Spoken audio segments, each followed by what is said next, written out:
Let's have a look at the topic we've got tonight: Port Arthur, deceit, and terrorism.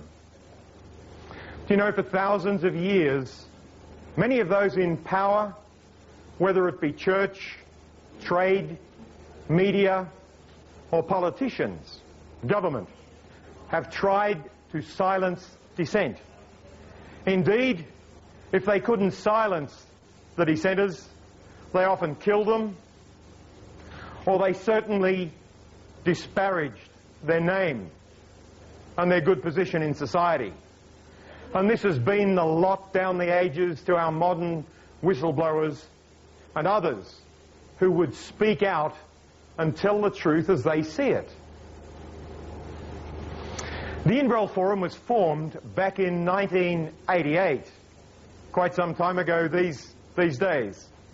It's changed a lot since then. It's now a 4-day forum. And it was formed for the very reasons of silencing, of censorship, to give people an opportunity to speak out, to give people an opportunity to hear things that those in power do not want us to hear, to give people an opportunity to meet other people of similar minds, or, as it's happened at the Invrel Forum, of dissenting views. We've had a couple of debates, and we have people with strong opinions in different areas. And this, to the organisers of the Invrel Forum, has always been perfectly as it should be, because this is what freedom of speech is all about. Over the years, there have been many hundreds of speakers presenting many topics, some of them controversial, some of them extremely controversial, some of them to do with health, education, and so on. In fact, the Invrel Forum is said by many to be the leading event in Australia on matters of freedom. Do you know, it seems that any alternative viewpoint on Port Arthur is forbidden in Australia by those that would be our masters. You're simply not supposed to talk about it. You're certainly not supposed to hear what's being said. And that's why we get the dissent, that's why we get the censorship, that's why we get an attack on those who would give another viewpoint. Now, one of the things I've campaigned against personally is fluoridation. And I would far rather have a debate on fluoridation than just speak on fluoridation. I love the opportunity to go up against what is considered to be the best of science, medicine, and dentists and government people in the country, telling us why we should have fluoridation, or rat poison as it's more commonly known in the rural areas, forced down our throats. So the idea of dissent and to hear other people's viewpoint is just wonderful. Today we've got two speakers speaking on the same topic: Port Arthur, deceit, and terrorism. When Wendy Skerr first heard shots at Port Arthur, she ran towards the Broad Arrow Cafe. She heard something whistle past ahead and stopped and ran into another building, the centre, and phoned the police. She had some difficulty getting across the viewpoint to police that there was trouble at Port Arthur on that tragic Sunday. She was the first staff member to enter the Broad Arrow Cafe. And she's received many commendations for what she did on that day. Now, Wendy's been a Tasmanian all her life, visited the mainland a few times, and we're pleased to have her here tonight. For 20 years, she's been a member of St John Ambulance Brigade. Her role was firstly to teach others about first aid, to also look after the many first aid kits that are on the Port Arthur historical site. And if she wasn't teaching, she was working as a tour guide. And that was what she was doing on that Sunday. Wendy's going to share with us a little of the history of Port Arthur and also the location. And she said this is an important point. And then she's going to tell us what she experienced on that Sunday, her own experiences. I asked Wendy if she felt her life had changed since then. She said totally. From a person that was on call for 100 hours a week, she has not worked a single day. She finds that she can't do many very simple tasks. Without Graham, her husband, who's here supporting her today, we don't know what would have happened to Wendy. She's suffering from post-traumatic stress, or shell shock as it used to be called in the war. And she's asked us to bear with her if she hesitates at any time through a presentation, particularly when she's asked questions. And she's happy to answer questions, because sometimes when she concentrates, it gets very difficult. Now, Wendy, in giving her experiences today, is going to give us a graphic account of what happened. And normally when I see such things in the media, you wonder why they do it. What useful purpose is served by such an horrific viewpoint? But Wendy is concerned that the same thing will happen again. She wants to get across to us what did happen and the horror of it that she experienced and many others experienced on that day. Ladies and gentlemen, to welcome our first speaker for the new millennium at the Inverell Forum 2001, let's give a welcome to Wendy Skerr.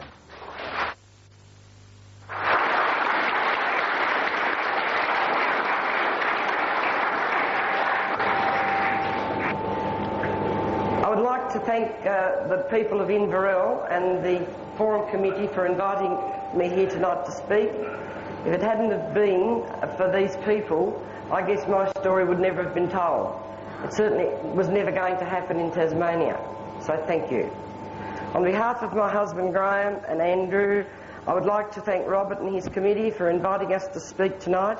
Also to Mr. and Mrs. Rumming for collecting us from the airport and accommodating us. And it's very good, I might tell you.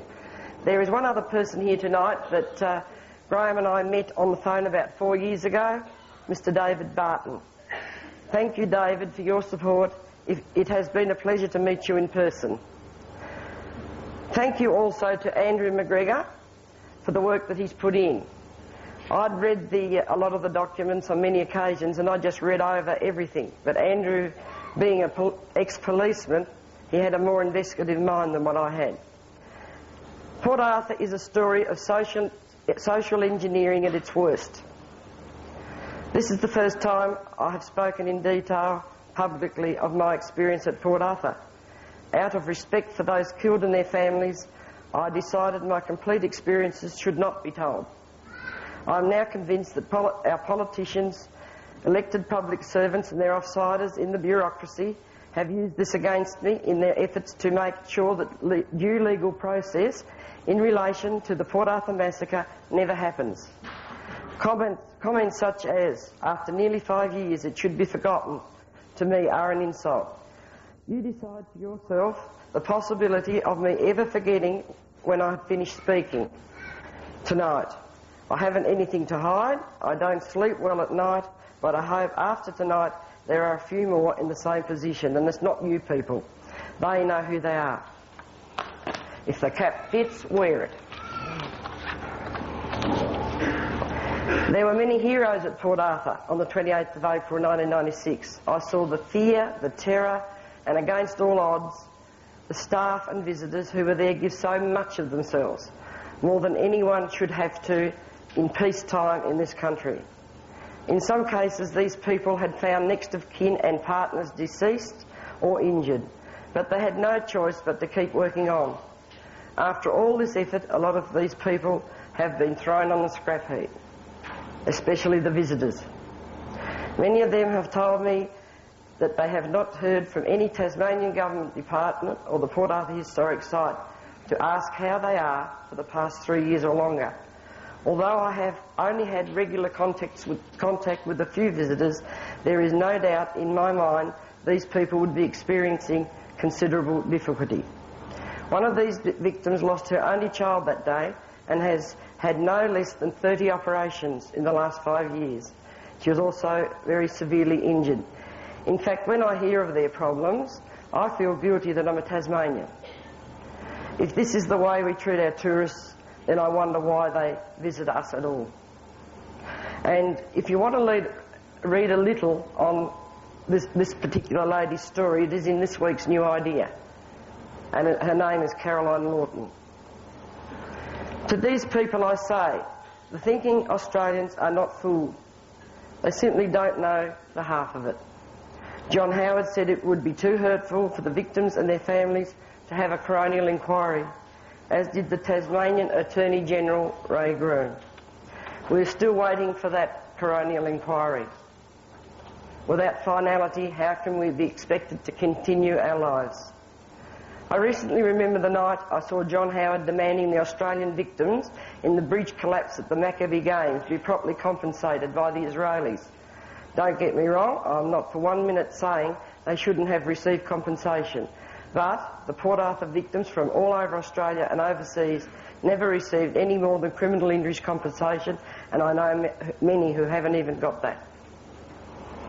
To my knowledge, no staff or otherwise have received compensation for any damages. The donated money from the Australian people was given and spent on transport burials as far as I know. I'm just going to give you a little history and just show you on the map exactly where Port Arthur is. Port Arthur was settled in 1830 and it closed in 1877. And it was once Australia's largest industrial town. They made everything there from ships to nails. There was approximately 12,700 convicts went through there over that period, and many boys. There were many young boys transported from England. There is one guy that I used to talk about, and his name was Blunston. He still his descendants have a factory in Hobart that makes Blunston boots. Do any of you have any Blunston boots? Well, that young lad, when he came out from England, he was a street urchin.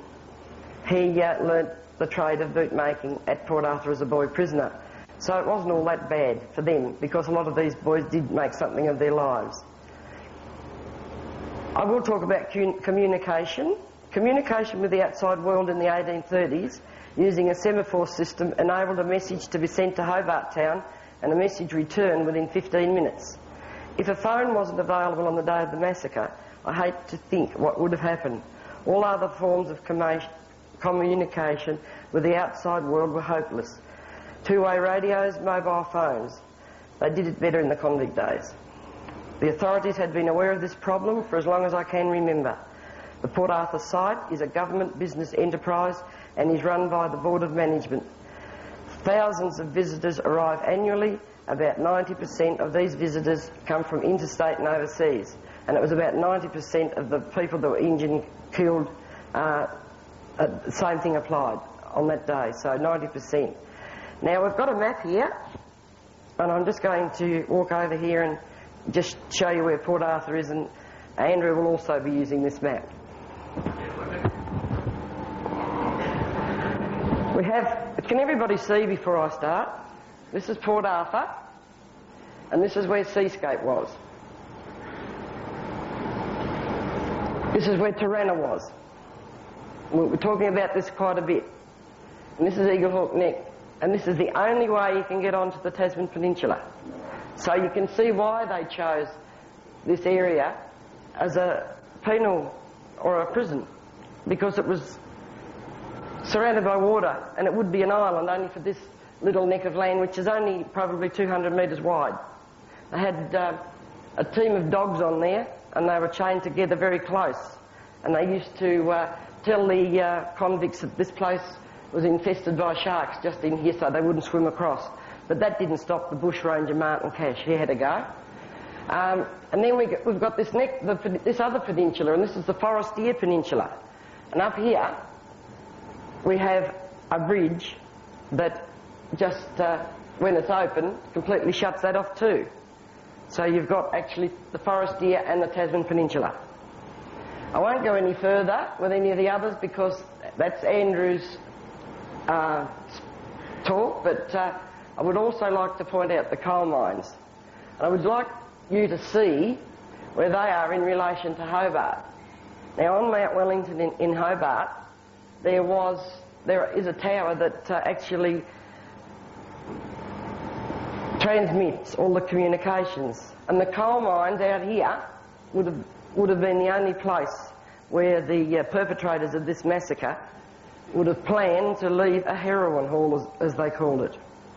But I'll talk more about that in a minute.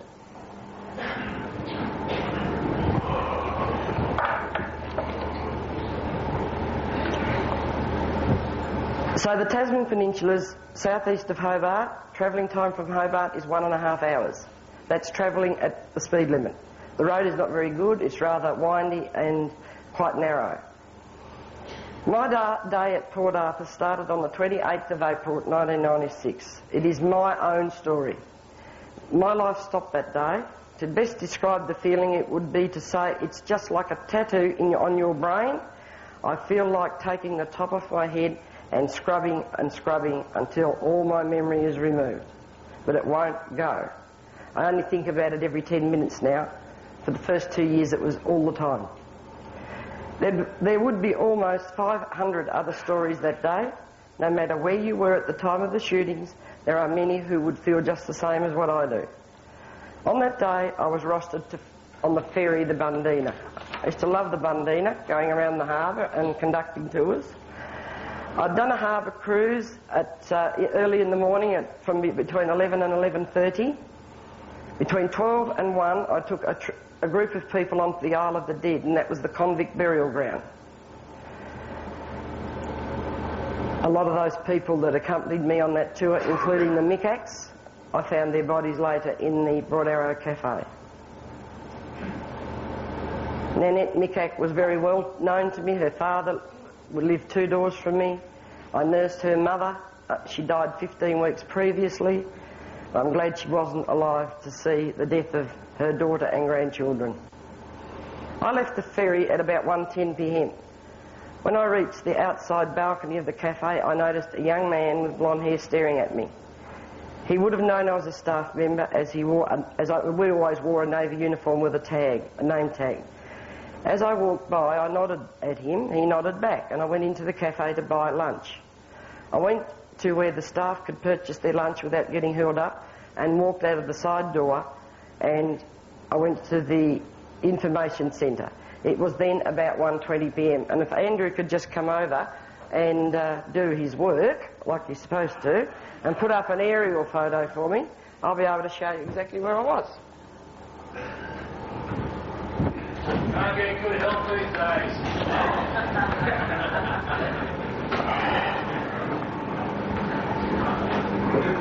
Okay, this is the Broad Arrow Cafe,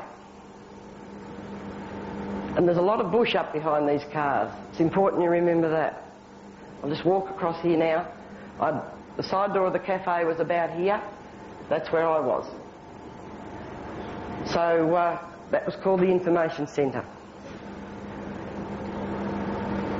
Along here there is a little gap where some people could have got out of the building and escaped, but that's to come a little bit later.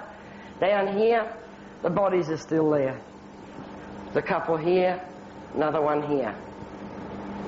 That was the next day.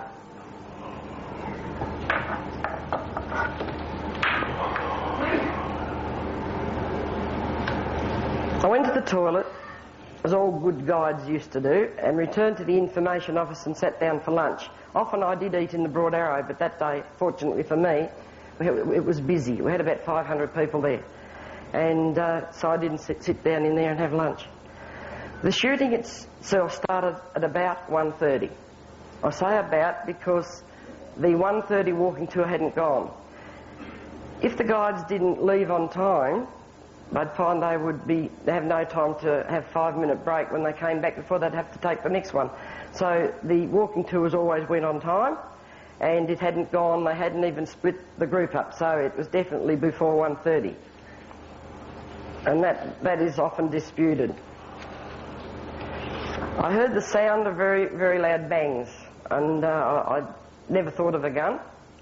I thought of it as possibly a gas explosion or anything but. I ran towards the cafe, and I was about 6 inches in from the side of this... Brian, you might be able to do that for me, point where I was, sorry. About 6 feet from the side of the cafe, and I felt something fly by my head. Had no idea it was a bullet. Still wasn't thinking, actually. I thought I was having a brawl in there. I thought, well, I'm not going in there, lucky for me. And then a person came down the steps to the front of the Broad Arrow, and he wasn't touching the steps. He was going over them. He was flying. And he was warning us to run. Well, out in front of the information centre, we had about 70 people waiting to go on this tour.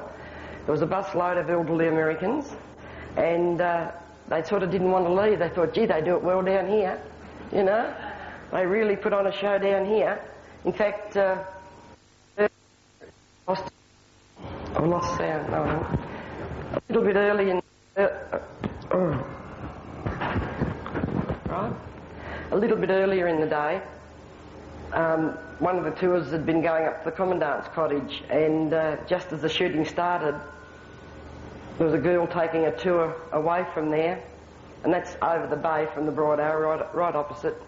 And when the shooter started to fire shots across their way, she went down on the ground, flat out on her tummy, with the Navy uniform on, and the American said, gee, they can't do that well.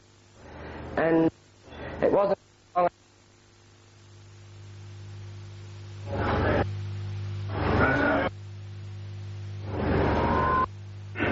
I got sound now?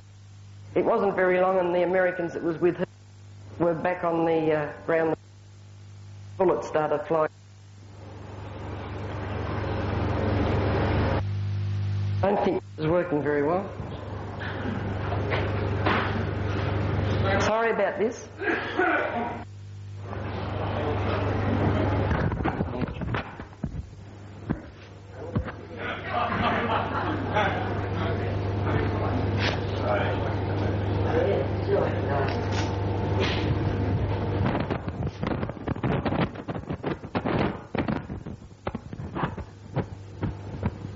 You can see Rob's done this before.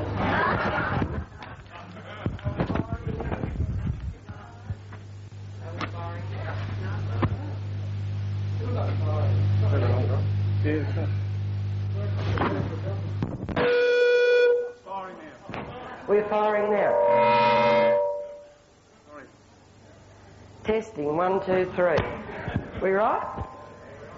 So I got the warning to run, and I just froze. And he said that the people were being shot, so I just froze to the spot. And I don't know how long I stood there, actually. Might have been a minute. But I thought, well, I've got to get in there, but I can't go in there yet. So I ran away towards where they were trying to shift the elderly tourists. And then I thought, God, if we don't let the police know, we're all going to be butchered.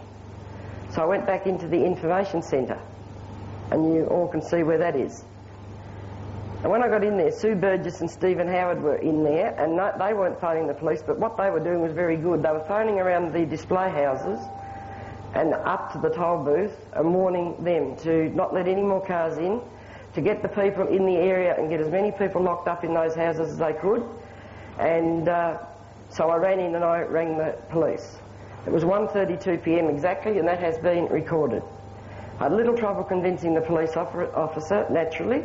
He wouldn't be able to believe what I was telling him, not at Port Arthur. But in the end he said, be careful, so I knew he believed me. I'd decided where I was going, the other two hadn't.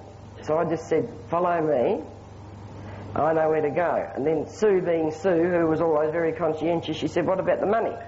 Well, I used the F word. The money.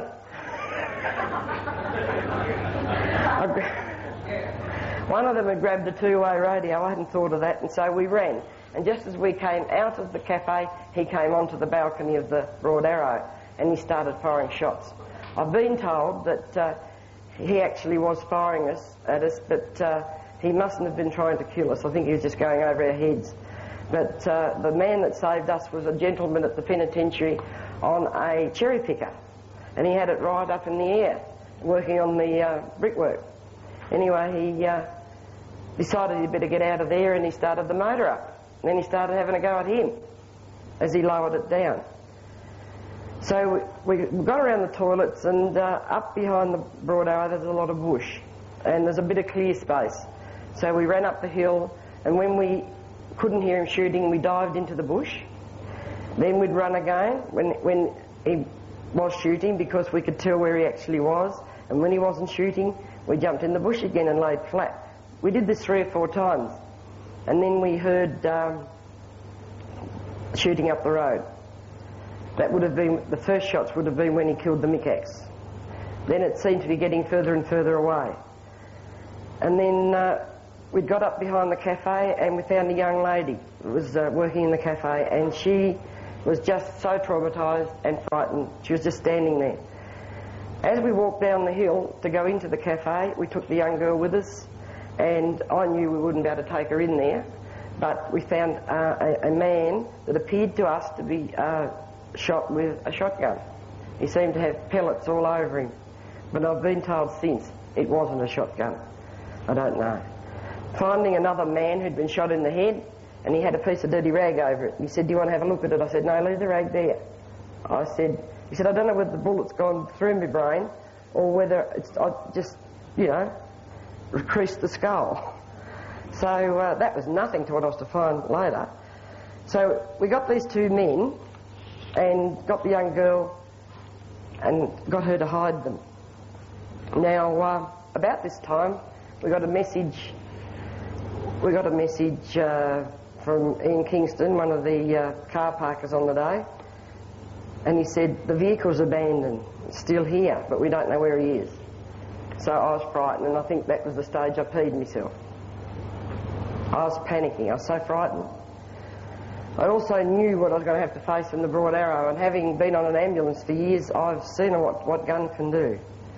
So I told the girl from the Broad Arrow to take the men and hide them. Get with them and take them further into the bush and hide them. I said, "We know where you are. We'll know. Someone will come and get you. Just stay there." Sue and I climbed down the hill to the back of the cafe, and Stephen joined us. Then Sue said to me, "I wonder if the girls got out." And I said, "What girls?" They said, "Nicole and Liz." I said, "Oh God, no. Are they at work?"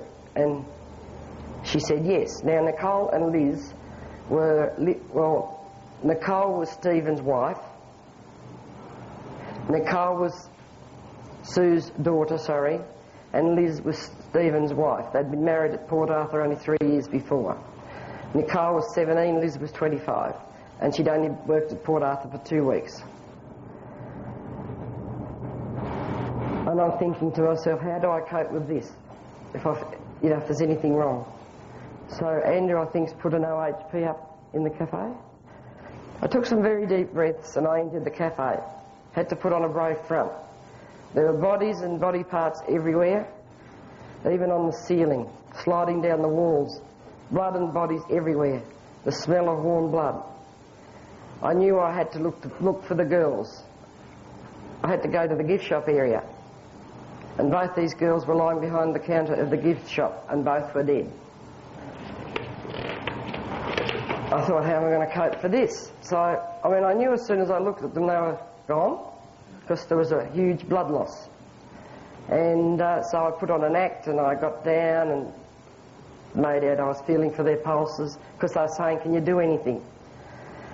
And I just didn't know what to say. I knew they was dead, and I just didn't know what to say. I just said, "They're both dead. I'm so sorry."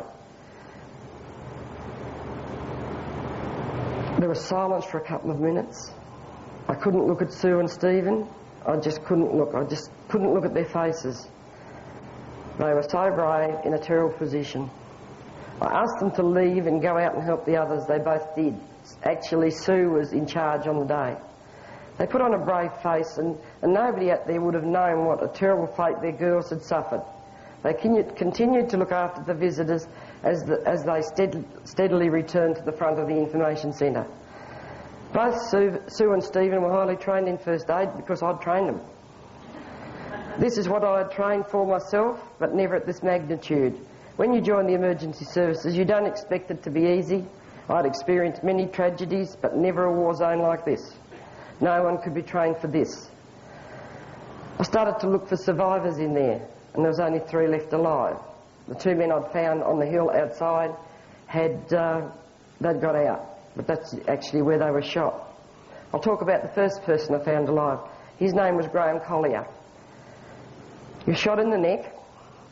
He was choking on his own blood. He was on his side. I could do nothing for him. A man's voice said, "His mouth is so full of blood." I said, "Just put your fingers in his mouth and scoop it out." This was Dennis Gabberty, a Victorian policeman. He sat with Graham while I searched for more casualties. I found out much later that Lynn, a nurse from Victoria, and you've probably read about Lynn, had gone into the cafe before me, and she'd put Graham in the side position and had actually sucked the blood from his airway with a drinking straw. Graham had his neck artery, or his carotid artery, partly clipped. He stayed conscious, and he found out that if he was able to kink his neck in a certain way, it slowed the bleeding. The bullet also grazed his cervical spine, and that's this area. The first one's down the back of your neck. And because it grazed his spine, it did something to the spinal cord, so he suffered quite a bit of paralysis even at that time. I had been trained in triage, and I knew that I had to limit the time that I could spend with Graham because I was going to lose other people, and I'd actually triaged him out of it. I'd left him to die, and I've got to live with that. But he didn't die. He lived. Graham was able to watch the gunman as he killed and wounded several people. Just before the gunman left the cafe, he was playing dead while the gunman stepped over and around him. Graham did survive that day. His life since has been similar to all of us mentally, but he suffers a lot of pain. Carolyn Lawton, she's the one that's in the new idea this week. She was travelling with Graham and her 15-year-old daughter Sarah. She was starting to make a lot of noise. She was absolutely petrified and she would have been in agony. She was shot from the front, about here, and the bullet went straight through and put a 5 centimetre hole in the shoulder blade. It just went straight out. I asked her to be quiet because she kept screaming, and I was so frightened. I said, "He's going to come back in. If he knows he left anyone alive, he's going to come back in." So I was petrified. We still didn't know if he'd be back or not. And once again, very firmly, I had to say, "Be very quiet." She said, "Have you seen Sarah?" Sarah was a 15-year-old daughter. She said she's got a black hat on. And only a few feet away I had saw Sarah. She was killed instantly and with a terrible head wound. I couldn't tell Caroline the truth. Sarah was only 15 years old, and I think if I'd have told her then, Caroline wouldn't have lived. In fact, I wish now I probably had her because I don't think she wants to live. A man came with some tea towels and helped me try to stem Caroline's bleeding and to keep her calmer down. I then went to look for more alive. Rob Elliott was shot in the back of the head. His left arm was severely injured by a bullet, and his wife was with him. He was in absolute agony, but she had controlled the bleeding and was trying to comfort him. Rod had tried to jump the gunman. A lot of people say, "Why didn't they jump him?" Well, Rob did, and that's what happened to him. I then moved around the cafe looking for more alive. There were none.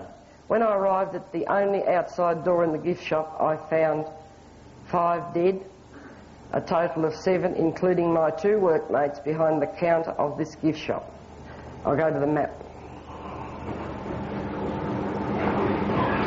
Can you just wind it up a bit?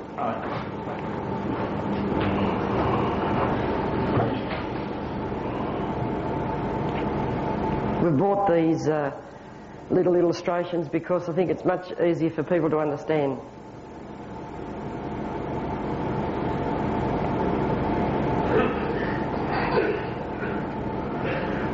Thanks, Andrew. When I walked into this area here, I found all these dead. In fact, these three were piled up on top of one another. They were all dead, and that was the only outside exit door to that part of that building. This was glass, and that door was glass. There was no windows in here, and just up here, there was bush. These two girls, there's two staff members, this is the counter. They knew that door wouldn't open. It was broken.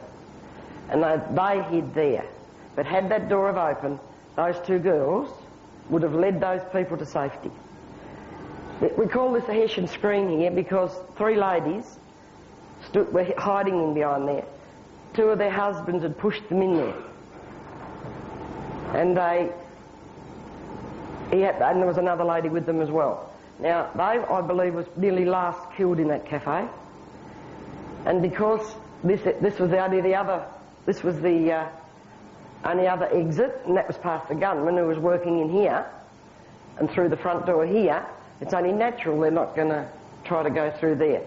And this was a long table here, and several people hid under the tablecloth there. It went nearly to the floor. But I never could get that scene out of my mind because I tried to open that door and it wouldn't open. I wanted to get one of the men out from underneath to have a look at him, and I left him. I never had a look at him. I panicked. And I don't know to this day whether he was still alive. But I have been assured by the doctors that everybody died instantly. But I think they might just be saying that. So I feel very guilty over that. I didn't do my job properly. Because I thought, well, I was trapped like they were.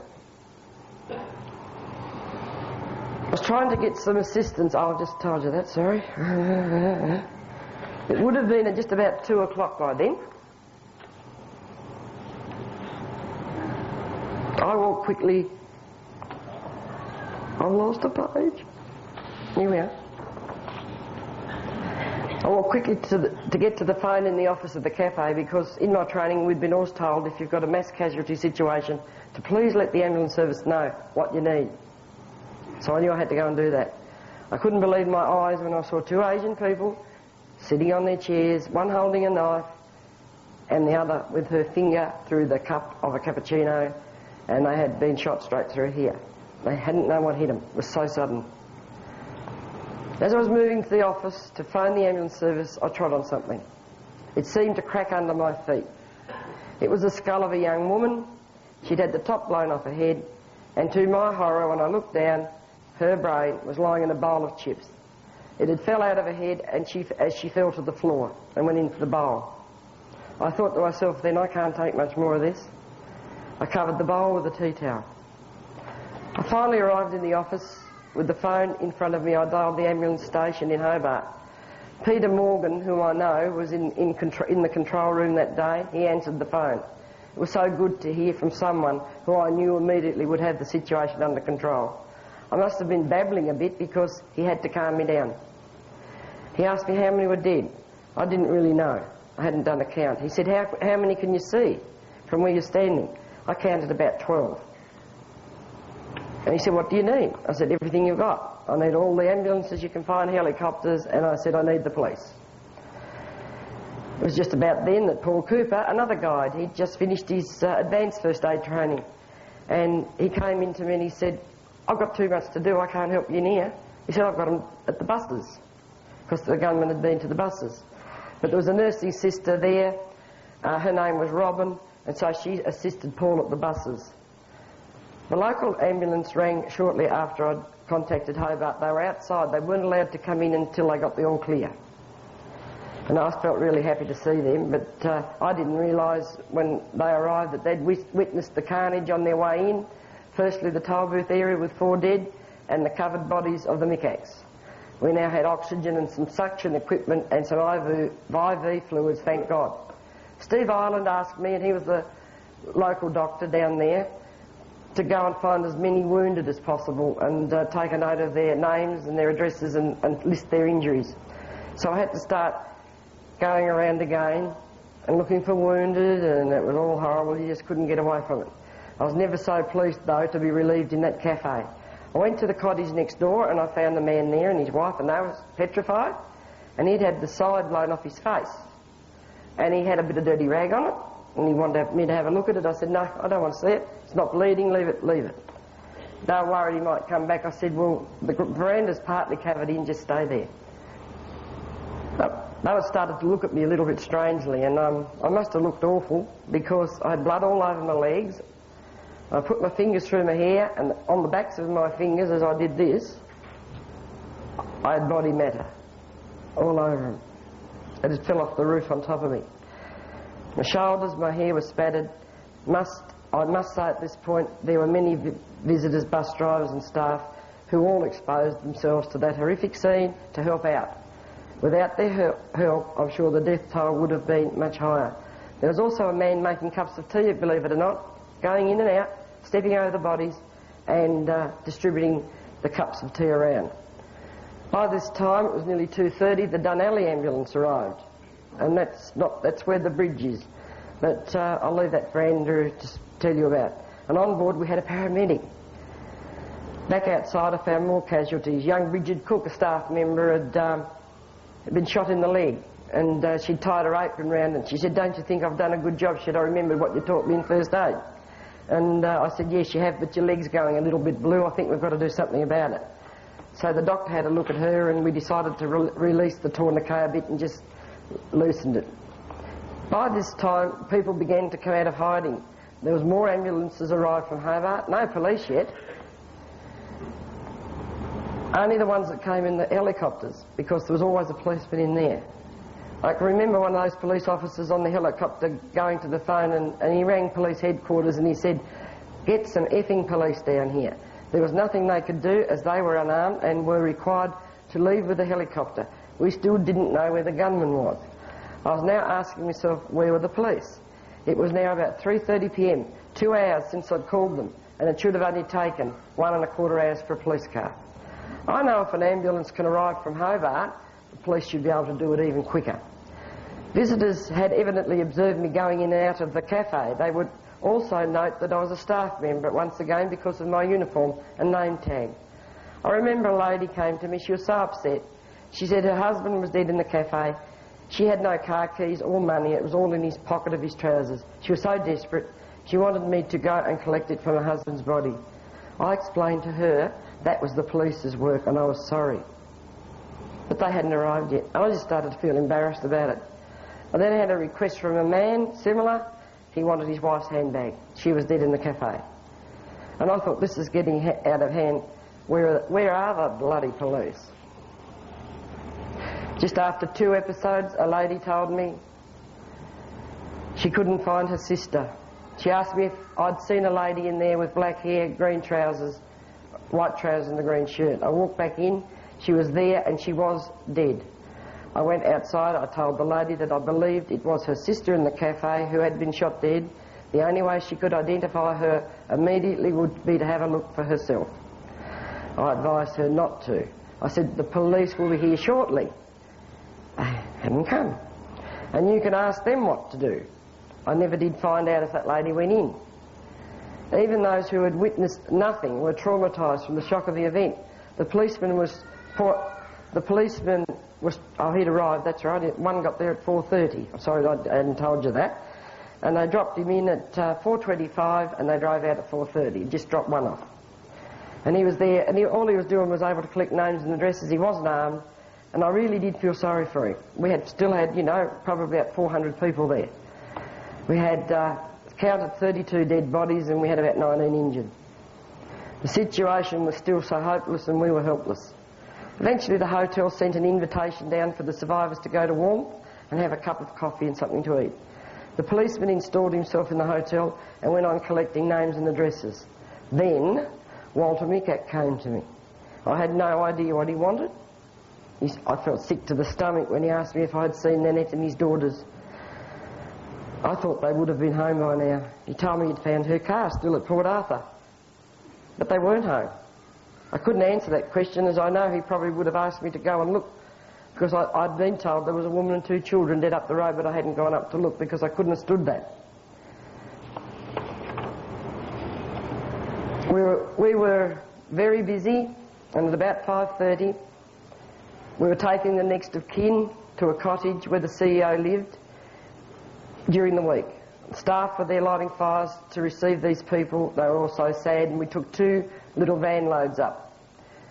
So they were looked after there by the staff. And the CEO, he'd come back from the East Coast. The staff was sent away to the East Coast, the management, at 11 o'clock that morning to stay overnight. And my supervisor, Robin Cooper, said that had never happened in the 18 years that she worked at Port Arthur, but they left at 11 o'clock and they were staying overnight. When they got word, they came back very quickly. They were back before the police came, but anyway, the CEO, he was wrapped. He said, we're going to get some SOGs in soon, and they're coming in by helicopter. I was to find out later that a helicopter held only 2 young police women off the beat from Hobart. It is now 4 hours after the shooting, and we had about 5 police that we knew of, and we're still in a hopeless situation. The CEO approached me about 6 o'clock. I had to go to the hotel because there was a lot of people up there and they're starting to get sick. But the first thing I found was a young man up there with a bullet grazed atop the cross of his head. He was the fiancé of the girl who'd lost a skull. He was sitting in a chair swaying. I asked why he had not accompanied the walking wounded on a coach to Hobart. He said his fiancée was dead in the cafe and he still had not had the courage to ring her parents in Western Australia. He said he didn't know how he could do it. I was thinking those police should be doing this. I had to find a room for him. He was put on the bed and was accompanied by friends with whom they had seen travelling. A lady came up to me and told me how the gunman in the cafe had shot her husband, his brother, a friend, and left her alive to watch. It was 6:30 p.m. when a warning came from the policeman in the hotel. We're still taking down names and addresses, that there was trouble outside. I later found that the staff at a house called Cloffer, just in front of the hotel, it's used as an administration building. 5 of the staff was out on the veranda having a cigarette when 3 shots were fired right in front of them. We don't know who fired these shots. We don't know why. But they were taken back into that house. They had the lights turned out. Walter was screaming because he just found his wife and children. We had people that were traumatised the first time being traumatised the second time. We had staff that had come in to help being traumatised totally. We saw a news broadcast on television at the hotel. They said the gunman was surrounded at Seascape. So who was it? Had he escaped or was it someone else? These shots were also heard by the CEO, and he had instructed many staff and visitors in there to stay lying on the floor and keep the lights turned off. Up in the hotel, we couldn't turn the lights off. There's 200 people up there. We had a couple having chest pains. We were just getting into the hotel rooms, and it was I just couldn't turn the lights off. I just couldn't tell them because they would have been again traumatised.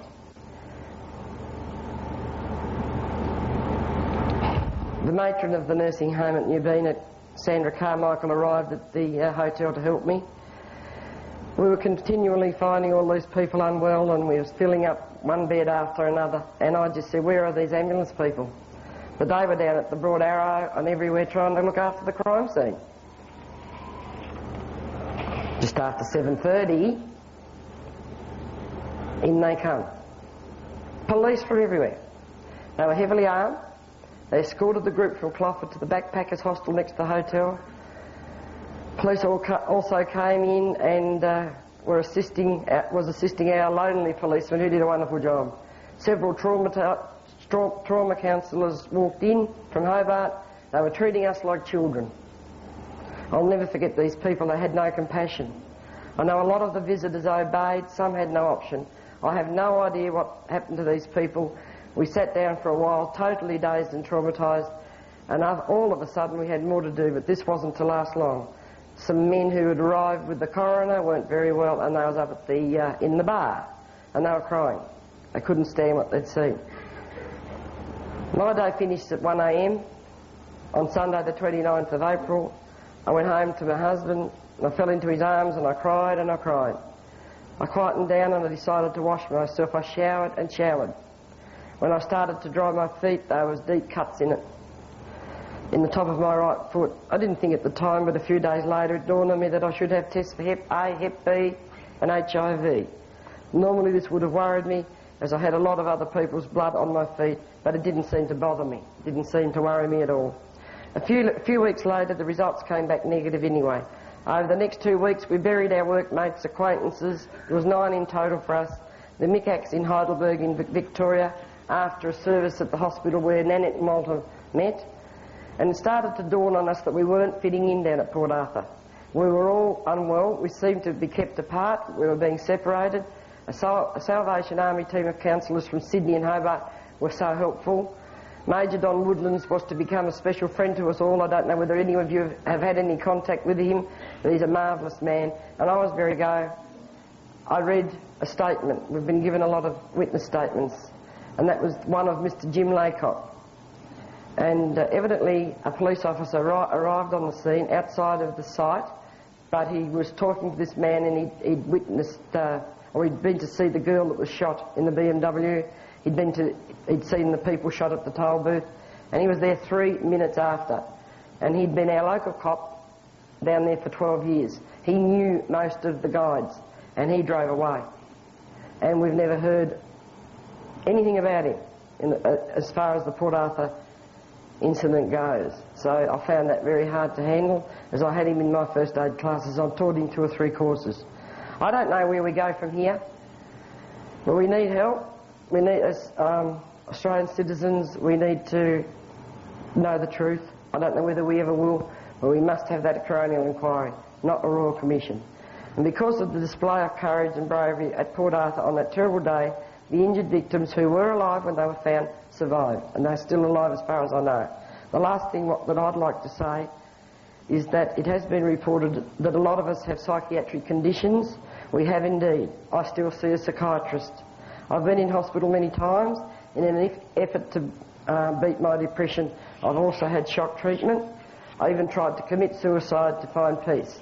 This was about 14 months ago. In this, I'm not alone. We are not paranoid, and I've told you this because I think the powers that be will attack my mental state. I'm not mad, I'm just sad. I have no affiliations with any political parties, or I don't belong to any shooters. It takes a great deal of courage for many people to simply speak publicly.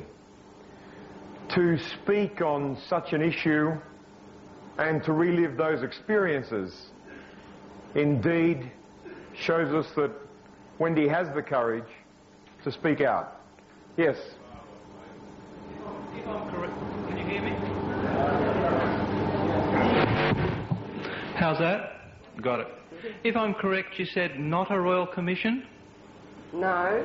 Yes. He said no royal commission. No royal commission, we need a coronial inquiry. Why? Could you say why? Yes, quite simply. I wonder if we could leave that to Andrew a little later. Thank you, sir. Yes, next question, Chris. Yes, forgive me, I did get here late. I've travelled a long distance, and my question relates to a report that I'd heard that there had been a rifle stuck underneath the table, and that the person, presumably not Martin Bryant, had arrived there, grabbed the gun, and shot everyone from there. Did you give any report of during the shooting? Did you see the person shooting? I didn't see the person shooting at all. Well, I'm sorry, I can't answer that. Andrew might be able to later. Thank you. Thank you. Next question, please. I was told there was a media blackout in Tasmania immediately following the shooting, and down there people just didn't know what was going on. I spoke to someone in my immediate area, and he confirms that his parents used to ring every night after the news to find out what the latest was. Could you confirm that? I can confirm that. There wasn't an actual media blackout, but it was what the media said was very, very controlled, and I have heard that the people on the mainland had a lot more information given than what we did. Thank you. Yes, next question, please. Yeah, thanks for your talk, Wendy. That was very good. The question I've got to ask is, do you have any idea at all how long the shooting went on for, in minutes? Because there's a lot of controversy about that, you see. Thank you. I can tell you now for sure it was 4 to 5 minutes. Right, thank you. Next question. Yeah, Wendy, thanks for your presentation. Could you tell me what politicians you wrote to and what questions you asked and what answers you received, please? Wendy. Well, we've contacted every politician in Australia. A lot didn't answer, but some of the ones that did promised to do something. And then when we sort of wrote the next letter and finally put some more hard words on them and to get some answers, we didn't get a reply. Thanks, Wendy. Thank you. Next question, please. Wendy, I take it that you were not interviewed by the police about this massacre. Have you got any idea why? I was interviewed by the police, but as soon as I got to the Broad Arrow part of it, they didn't want to know any more. And I also wasn't going to be going to court if there had been a trial. Thank you. Thank you. Next question. Yes, you earlier said that there were 500 people in the cafe at the time of the shooting. No, I didn't say that. There were 500 people at Port Arthur. Oh, at Port Arthur. Were all the people in the cafe killed? No. There were supposedly, according to the court, there were 20 killed, 12 injured with 29 bullets. Yep. Do you agree with the book, in principle, the book Deadly Deception at Port Arthur? Have you read the book? I have got an article in it, but it's there's a lot I don't agree with. Okay, thank you. Thank you. Sir. In your experience as a nurse, have you ever had any dealings with impaired mental abilities of patients, and do you think that an impaired person could have shot people like that? Martin Bryant had an IQ of 66 and a mental age of 11, and I don't think he possibly could have carried it out in the 90 seconds to 2 minutes that the court says. Thank you, Wendy. Next question, please. Firstly, congratulations. You mentioned three shots very late in the day at an establishment opposite to where you were working, and it sounds like it was dark because you said you didn't want to put the lights out. And then you mentioned that the police turned up. I think you said it was later than the 3 shots, and I wonder if you'd be kind enough to relate the timing of those shots as to when you received the information that the suspect was being holed up in the other place that I'm not sure of the name of. Seascape. The police shots went off at about 6:30. 3. Was that police shots or 3 shots? 3 shots. 3 shots, thank you. Sorry, I might have said police. And at 7:30, the police left Turena to come in. I've got a document saying that even the coroner wasn't allowed into Port Arthur. It wasn't to leave there until 7:30 because the situation wasn't safe. But they didn't care about all those people that we had there. And I might add, there were plenty of police, only about half an hour away. They kept them there. They didn't let them in. And I've also got some handouts here that are in the room, and they relate to some of the staff, the treatment of the staff. They're fairly self-explanatory. There is a little story there about a mortuary truck, but I'm not going to take that off Andrew, and I think I've had enough at the moment. Thank you.